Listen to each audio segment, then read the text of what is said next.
नमस्कार, आप देख रहे हैं देश का नंबर 1 चैनल रिपब्लिक भारत। आपके साथ मैं हूं सुमित चौधरी। अनामिका भी इस बुलेटिन मेरे साथ हैं और सबसे पहले बात कर रहे हैं राजस्थान में अभी तक जो वोटिंग प्रतिशत है वो सामने आया है। आपको बताएं कि 41% के करीब मतदान अभी तक 3 बजे तक हुआ है। राजस्थान में 3 बजे तक के मतदान प्रतिशत की बात करें, पहले फेज की वोटिंग चल रही गंगानगर में, जहां पर 50% सबसे ज्यादा मतदान हुआ है। जयपुर में 49.48% से ज्यादा वोटिंग हुई और जयपुर ग्रामीण में 40% से ज्यादा मतदान यहां पर हुआ है। अलवर में यह आंकड़ा 43.39% का है, भरतपुर में 37%, बीकानेर में 40% के करीब, चूरू में 46%, दौसा में 38%, गंगानगर में 50%, जयपुर में 49% और जयपुर ग्रामीण में 39%, झुंझुनू में 36%, करौली, धौलपुर, कुल मिलाकर 12 सीटों पर जो मतदान है वो पहले फेज में यहां पर चल रहा है राजस्थान की। और आपको बताएं कि यह आंकड़ा अभी 41.51% का सामने आ रहा है। 3 बजे तक का यह आंकड़ा है।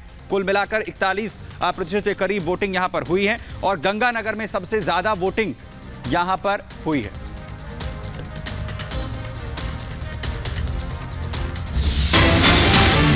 का आंकड़ा आ गया। दरअसल यूपी में अगर 3 बजे तक की बात की जाए तो 47.44% वोटिंग हुई है, यानी कि यूपी के जो 8 सीटें जहां पर आज मतदान चल रहा है उसका जो वोटिंग परसेंटेज है वो भी सामने आ गया है।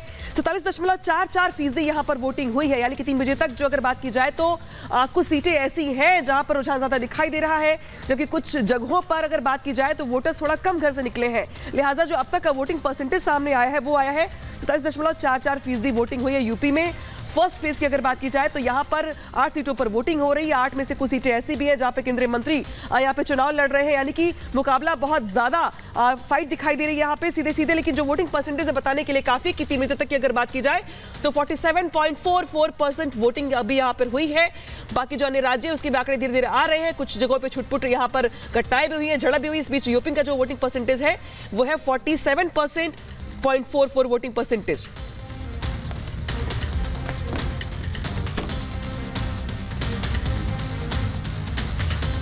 और हमारे तमाम सहयोगी इस वक्त पल-पल की अपडेट हम तक यहां पर पहुंचा रहे हैं। वो तो सबसे पहले जतिन का यहां पर रुख कर रहे हैं, मुजफ्फरनगर से हमारे साथ यहां पर जुड़ रहे हैं। जतिन, अगर पूरे ओवरऑल यूपी की हम 8 सीटों की अगर यहां पर बात करें, 47.44% का आंकड़ा सामने आ रहा है। मुजफ्फरनगर में क्या रुझान है, क्या तस्वीर अभी तक? आज बिल्कुल देखिए, मुजफ्फरनगर की जब हम बात करते हैं तो दोपहर 3 बजे तक मुजफ्फरनगर में 45% जो मतदान है वो किया गया है। हालांकि 2 बजे से लेकर 3:30 बजे तक हम जिन जिन पोलिंग स्टेशन पर गए वहां पर लोग आ तो रहे थे, लेकिन वैसी तस्वीर नहीं थी जैसी सुबह से देखने को मिल रही थी। लेकिन अब 4 बजे के बाद एक बार फिर से जो लोग हैं वो मतदान के लिए आगे बढ़ रहे हैं, तो संभवतः 6 बजे तक बड़ी संख्या में लोग जो है मुजफ्फरनगर पहुंचेंगे, पोलिंग स्टेशन पहुंचेंगे। और हमने देखा कि बड़ी संख्या में युवा भी इसमें साफ तौर पर शामिल थे। तो उम्मीद इस बात की कि जो वोटिंग परसेंटेज है वो बढ़ेगा। लेकिन सुबह से ही मुजफ्फरनगर में गर्मी थी और गर्मी सिर्फ मौसम में ही नहीं थी, बल्कि जो प्रत्याशी थे, चाहे वो बीजेपी के हो, सपा के हो, उनके बीच भी गर्मी थी। इस तरीके के आरोप भी लगे कि बूथ कैप्चरिंग जो है वो की जा रही है, लेकिन अभी तक कोई भी घटना मुजफ्फरनगर में नहीं हुई है। काफी संवेदनशील ये सीट मानी भी जाती है इस लिहाज से, लेकिन अभी तक कोई भी ऐसी घटना नहीं हुई है। कुछ लोग हैं, बात करेंगे। मतदान किया आप लोगों ने? हमने मतदान किया है। क्या मुद्दे इस बारी थे जब आप वोट डालने जा रहे थे? हमारा सबसे बड़ा मुद्दा है राष्ट्र हित में मतदान करना है, बस यही हमारा मुद्दा है। लग रहा है कि और लोग निकलेंगे, काफी कम परसेंटेज रह रहा है, 45% ही हुआ। नहीं, जीतेंगे, बिल्कुल जीतेंगे, जीतेंगे बिल्कुल।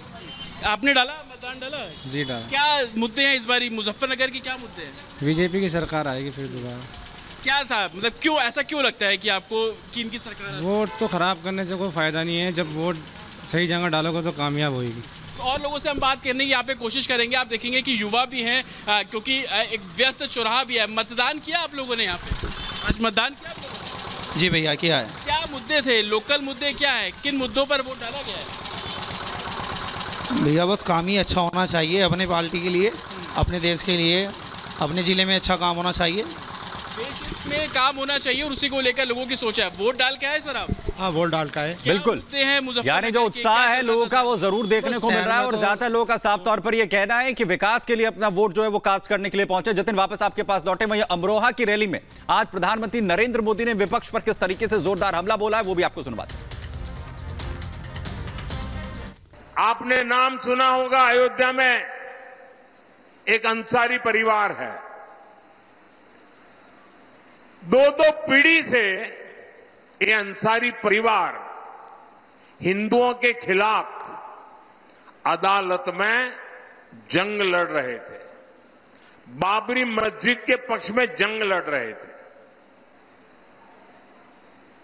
ये इकबाल अंसारी और उनके पिताजी, ये पूरे परिवार कितने ही दशकों से लड़ाई लड़ रहा था, लेकिन जब सुप्रीम कोर्ट ने निर्णय किया कि ये हिंदुओं के पक्ष में जाएगा, तो इतने साल लड़ाई लड़ने के बावजूद भी उन्होंने सुप्रीम कोर्ट के निर्णय का स्वागत किया। जीवन भर लड़ाई लड़े थे। इतना ही नहीं, जिस समय राम मंदिर के शिलान्यास का कार्यक्रम था, तो ये राम मंदिर के जो ट्रस्टी है, वो हरेक के गुनाह गलतियां माफ करके सबको प्यार से निमंत्रण दिया। और आपको जानकर खुशी होगी, ये अंसारी जी स्वयं शिलान्यास के कार्यक्रम में मौजूद रहे। जीवन पर लड़ाई लड़े थे, मौजूद रहे। इतना ही नहीं, अभी जब प्राण प्रतिष्ठा का कार्यक्रम था, तो ट्रस्टियों ने उनको भी निमंत्रण दिया, जैसे कांग्रेस के नेताओं को दिया था, सपा के नेताओं को दिया था, इंडी गठबंधन वाले सभी नेताओं को दिया था, अंसारी को भी दिया।